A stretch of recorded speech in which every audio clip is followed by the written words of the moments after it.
patrons of Primo Radical, for just $1 a month, they can submit questions directly to guests and also support the show, which is very helpful because many episodes get demonetized. And the first question, I don't know if it might be a little bit uncomfortable, but I think a lot of folks actually wonder about it. That's the subject of your father, who many know as being prominent in liberal establishment circles.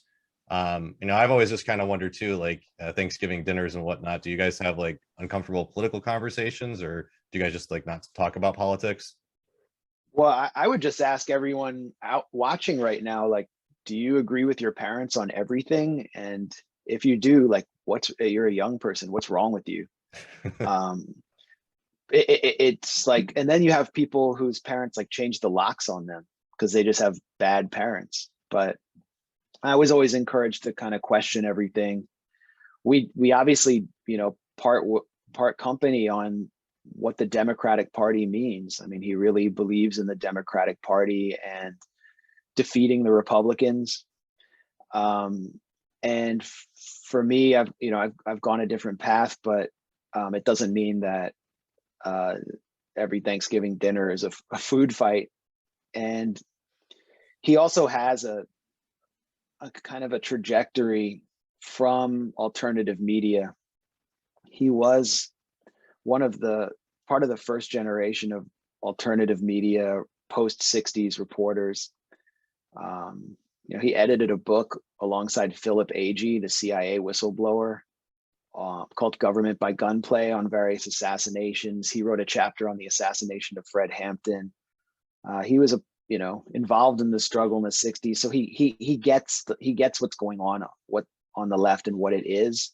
But I think a lot of people in his generation became dismayed after the defeat of McGovern in the 70s, the post-Vietnam era, and then seeing Reagan and Bush and just 12 years of Republican rule.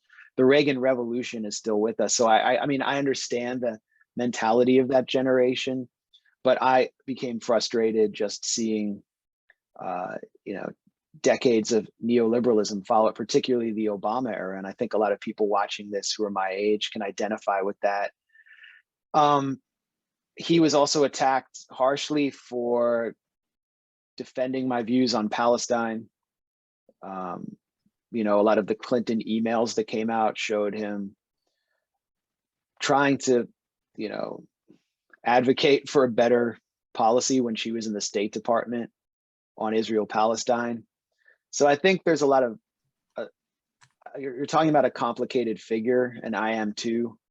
But, also just when it comes to a family, people generally disagree with their parents on certain things. And if they don't, they're not really evolving psychologically. And, parents who don't accept that their children are going to do that, change the locks on them and cut them off, are sort of terrible people. And I'm lucky to be in a different situation, more flexible situation.